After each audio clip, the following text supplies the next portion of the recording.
Hey everybody, welcome to Drive Thru Review 309. Today we're going to talk about diamonds, and this is a trick-taking card game by Mike Fitzgerald. It plays 2 to 6 players. Let me just jump into how it works. I'll tell you right now, the game is awesome, but go ahead and look and see how it works, and then go ahead and come back on the other side and I'll tell you why I think it is awesome. Now here you can see all the components you're going to get in the game. Each player gets this little screen, which is just a vault, and what you're trying to do is get these little crystal or diamonds into your vault. Now you're going to start the game with 3 of these diamonds in front of your vault. At the end of the game, anything in front of your vault is going to be worth 1 point. Anything behind your vault is going to be worth 2 points.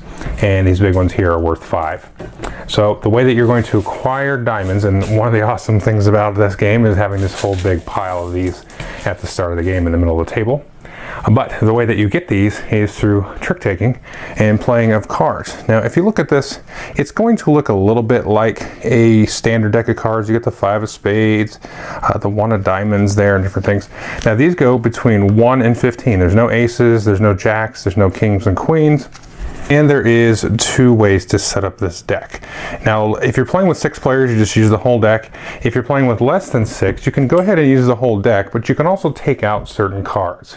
So if you're playing with 3 players, you take out all the 10s, 11s, 12s, 13s, 14s, and 15s, and you'd have all the 1 through 9s left in the deck. So that way you deal out 12 cards in that case, and everybody knows exactly what's been played and what hasn't been played, and you can take better guesses. I'll talk more about this in review, but I actually don't really have a preference either way, but I'll talk about more why that is so in the review. So you're going to deal a hand of cards, usually 10 or 12 or so, to all the players. Randomly figure out who's going to go first, and then a player will lead with a card. So there's all the different 4 suits there, and whatever they lead with, let's say they led with 14 of clubs there, then everybody else would have to follow clubs if they had clubs in their hand. Let's say we're playing a 4-player game, and he leads with the 14 of clubs. I've got a 5 of clubs, so I'll follow that. Next player's got a 6, and then let's say the 4th player doesn't have any clubs, so they're going to just go ahead and throw in a spade. Now, what's going to happen when you can't follow suit from whatever the lead suit is you're going to be able to take an action related to the suit that you played. So everybody's going to get a little cheat sheet here, and you can see there are 4 different actions available. You've got a diamond action, a heart action, a spade action, and a club action. Now in this case, since he played a spade, basically off suit, he is going to be able to take 1 of his diamonds from in front of his vault and put it into his vault. So this is called the showroom here up front. So you can be able to take 1 of those and go ahead and put it right back there. If he had led, let's say, or excuse me, not led, but played a diamond off suit, and then he's able to take a diamond directly from the supply, and this will skip his showroom or the front of the vault and go right directly back there. So the diamonds obviously are very powerful suits.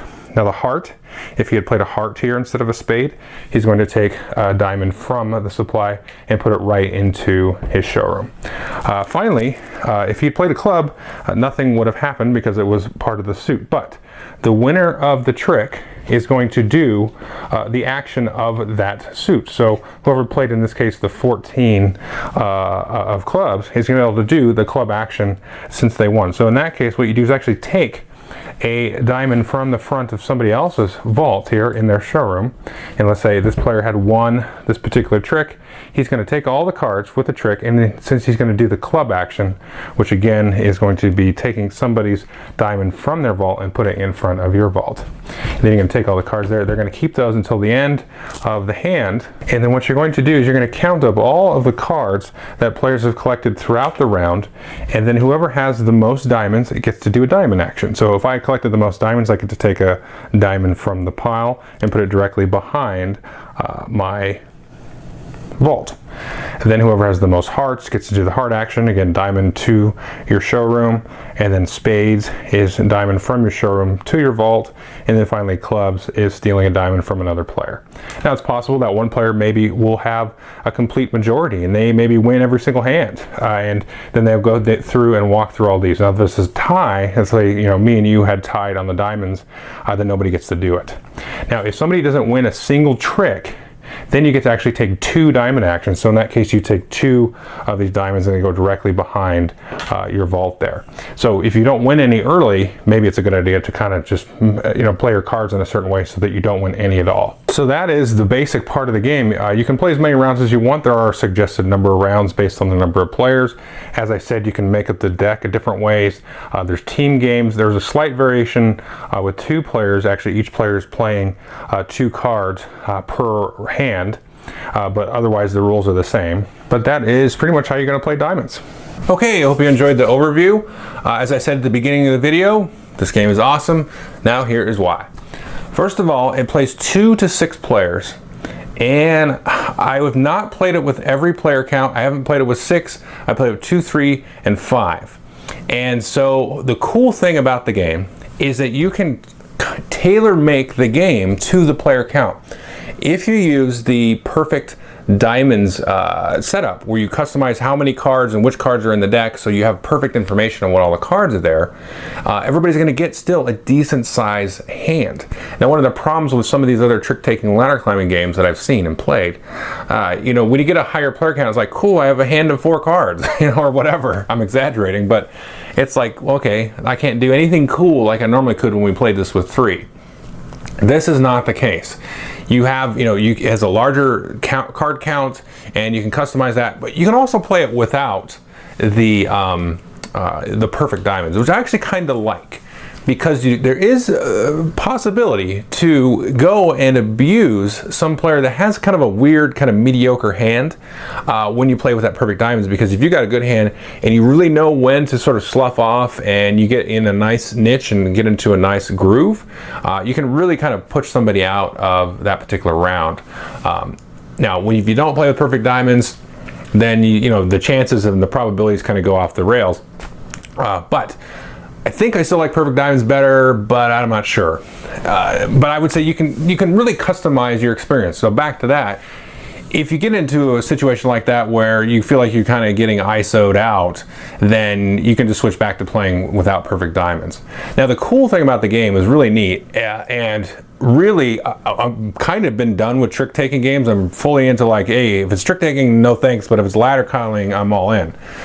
The interesting thing about this is the whole mechanic of when I do the suit action, if I play off suit.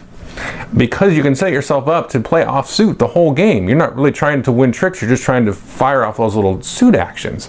And so based on how many crystals somebody has in front of them or you have in front of you and different things like that, you can really try to manipulate, steal crystals and start burying crystals with your spades. And so there's a lot of maneuverability there that a lot of trick-taking games have a point that I find you get about halfway through a hand and then it's autopilot for the rest of the hand. Yawn. I hate that. Games can have luck and they can have all kinds of randomization, but if you have me check out, like at one point in their game, I'm like, okay, well, I have these games where I don't check out ever, so no thanks. But this is cool because it kind of fixes that. Not kind of, it really does fix that, I feel. Once in a while you'll have a hand where it's like, oh, I'm gotten hammered or whatever, I'm running away with it, but it's rare. In this one, you have the ability to stay involved. You're not going to necessarily win tricks. You get to the point where you don't want to win tricks. But my point is that you really kind of stay involved throughout the duration of the hand. And at the end, it's the most in the different suits. So you may not have won a whole bunch of tricks, but hey, now we're in a good run. I'm going to go ahead and win up all those spades, and I get a little bit of a bonus at the end of the round to grab a spade or a diamond and throw it back behind my vault.